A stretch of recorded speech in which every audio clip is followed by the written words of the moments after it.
Iniciamos el trabajo práctico número 7, semiología de codo, muñeca y mano. Me voy a presentar, soy Gastón, voy a ser tu kinesiólogo. Te voy a pedir que te saques la campera y que dejes libre la zona a tratar.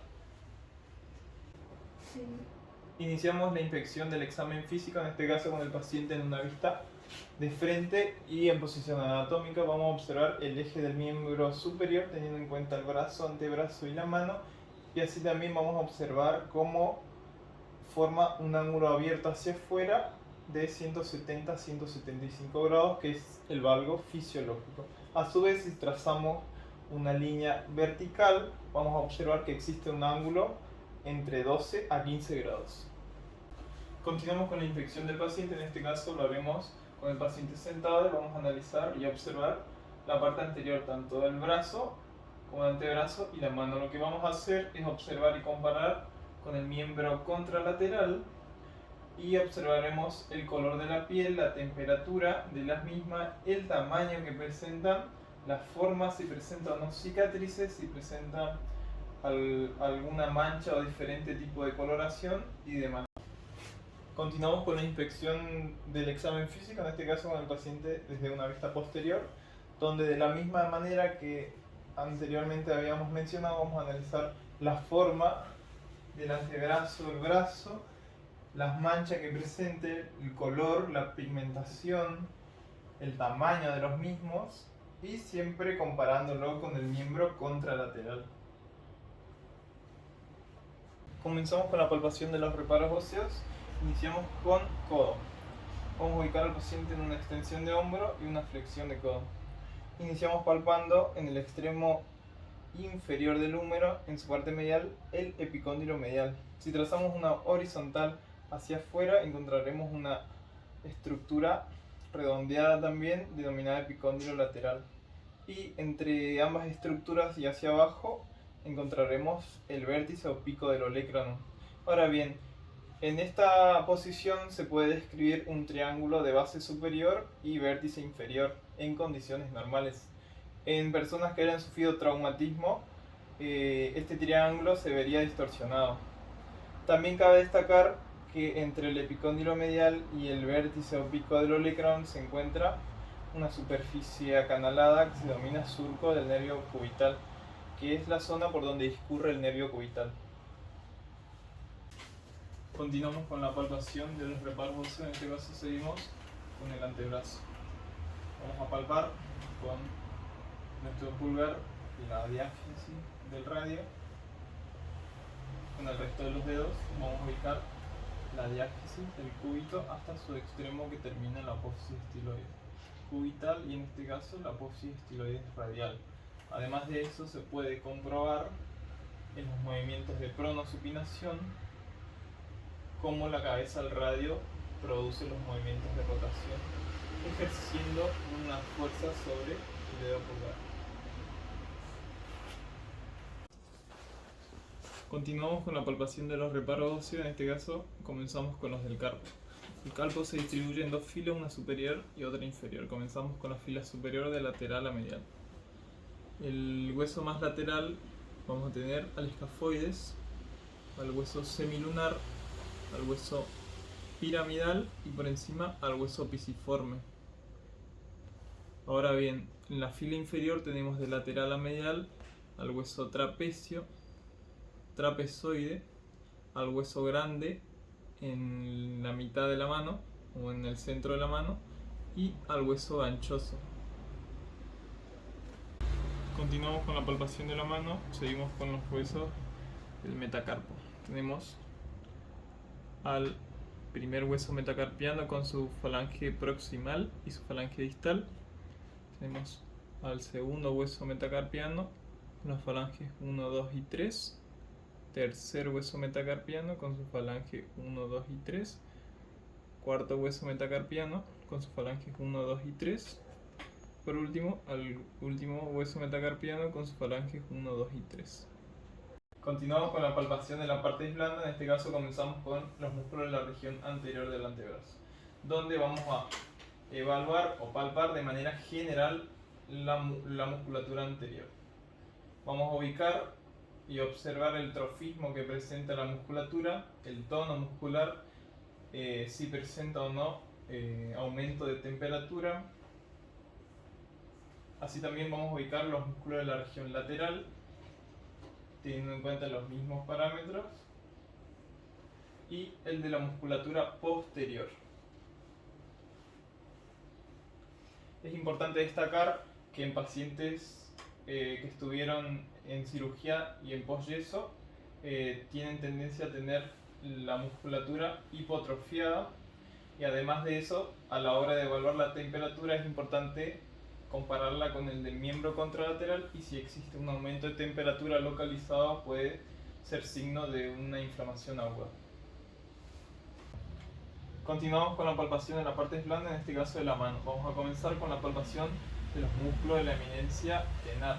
Tenemos al músculo separador, a los músculos oponente, al músculo flexor corto y el músculo aproximador. Todo esto de la eminencia tenar, es decir, los músculos en conexión con el pulgar.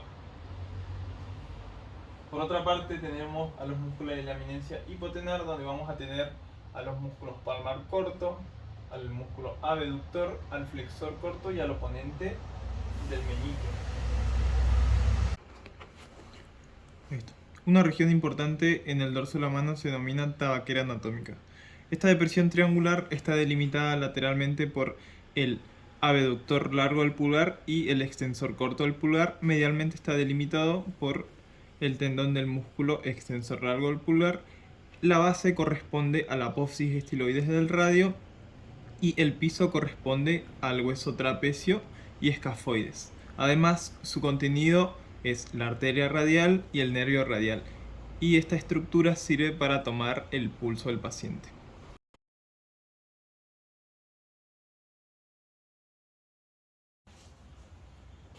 Comenzamos con la maniobra de los bostezos internos y externos para evaluar, ¿no es cierto?, la integridad de los ligamentos colaterales del codo. Comenzamos realizando la primera maniobra para evaluar el complejo ligamentario lateral. Con una mano vamos a tomar del extremo inferior del brazo y con la otra mano del extremo inferior del antebrazo.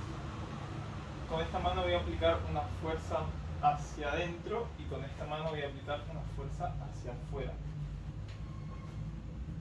De esta manera lo que busco es realizar una apertura de la interlínea articular, evaluando, ¿no es cierto?, el complejo articular externo, los ligamentos colaterales externos. Y para los internos me voy a cambiar de posición y voy a tomar de la misma manera, con una mano en el extremo inferior del brazo y con la otra mano en el extremo inferior del antebrazo. Y voy a realizar la acción contraria. Con esta mano voy a llevar hacia adentro y esta mano voy a llevar una fuerza hacia afuera, buscando de nuevo la apertura de la interlínea articular y en este caso evaluando al complejo ligamentario interno. Signo maniobra de Tinner. Esta maniobra consiste en estimular de manera mecánica a uno de los nervios. En este caso vamos a realizar el del nervio mediano. Consiste en aplicar un estímulo mecánico, lo cual estimule, ¿no es cierto?, al territorio de inervación del nervio mediano. Si esta maniobra fuera positiva, la persona sentiría una sensación de electricidad por la zona de inervación del nervio mediano. O también puede sentir una sensación de incomodidad ante el estímulo. Continuamos con las maniobras especiales que son para evaluar la tendinopatía medial y lateral, también denominada epicondilitis medial y lateral. Para esta maniobra lo que vamos a utilizar es la mano en posición de saludo, y lo que le voy a pedir al paciente para la tendinopatía medial es que me realice este movimiento, es decir, que me flexione la muñeca. Yo lo que voy a hacer es resistir de la misma forma y voy a ubicar mi mano a nivel del epicóndilo medial. Y ahora te voy a pedir que me realices la acción. Vamos. Una vez más. Esta maniobra daría positivo si el paciente refiere dolor o incomodidad en la zona de inserción de los músculos del epicondilio medial. Ahora bien, para la prueba de la epicondilitis lateral, lo que voy a hacer es de la misma forma en este caso, que me realice un movimiento de extensión de muñeca. Y voy a resistir dicho movimiento. Voy a ubicar mi mano, fijando el antebrazo y ubicando mi dedo pulgar en el epicóndilo lateral. ¿Vamos? Una vez más. Y nuevamente la maniobra daría positivo si el paciente refiere dolor a nivel de la inserción de los músculos epicondilios laterales. Maniobras o pruebas para evaluar al músculo flexor superficial y flexor profundo. Para evaluar al músculo flexor superficial de los dedos, lo que vamos a hacer es inmovilizar a los dedos 3, 4 y 5 y vamos a evaluar al dedo índice. Desde esta posición, yo lo que le voy a pedir al paciente es que me realice esta acción. ¿Vamos? Para evaluar al músculo flexor profundo de los dedos, voy a fijar los dedos restantes y fijar en el dedo índice la falange proximal y media, dejando libre la falange distal. Desde esta posición te voy a pedir que me realices este movimiento.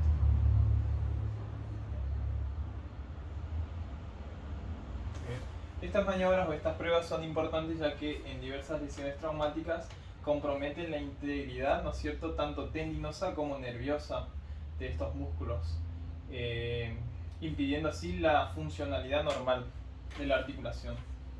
Maniobra de Fromen. Para esta maniobra le voy a pedir a mi paciente que tome una hoja con el dedo pulgar y el índice y que me realice una presión en la misma. Esta maniobra daría positivo en el caso de que el paciente requiera de una flexión interfalángica, demostrando así que existe una debilidad o un déficit del músculo aductor del pulgar. Maniobra de Fallen. Para esta maniobra le voy a pedir a mi paciente que me realice esta posición y me la mantenga durante 60 segundos. Lo que hacemos con esta maniobra es comprimir al nervio mediano y por lo general es una posición incómoda donde el paciente no puede soportar, ¿no es cierto?, las incomodidades y siente en mayor o menor medida sensación eléctrica, parestesia y demás. Y se utiliza para corroborar afecciones del túnel carpiano. Prueba de Tansel. Para esta maniobra le voy a pedir a mi paciente que me haga esta posición, es decir, una posición inversa, y de esta manera vamos a provocar, ¿no es cierto?, un disconfort en el paciente, ya sea por elongación o distensión del nervio mediano, que en un síndrome del túnel carpiano se encuentra, obvio, afectado o inflamado. Bueno, continuamos con la siguiente maniobra, que es la prueba o maniobra de Filkenstein. Para esta maniobra le voy a pedir a mi paciente que cierre el puño y meta el dedo adentro. Desde esta posición voy a fijar el antebrazo y le voy a pedir a mi paciente que me realice una inclinación cubital, es decir, que me dirija el puño hacia abajo. De esta manera vamos a elongar los músculos abductor largo del pulgar, extensor corto y largo del pulgar. Esta maniobra da positivo en, por ejemplo, la sinovitis estenusantes o en la enfermedad de Carvin. Eso es todo.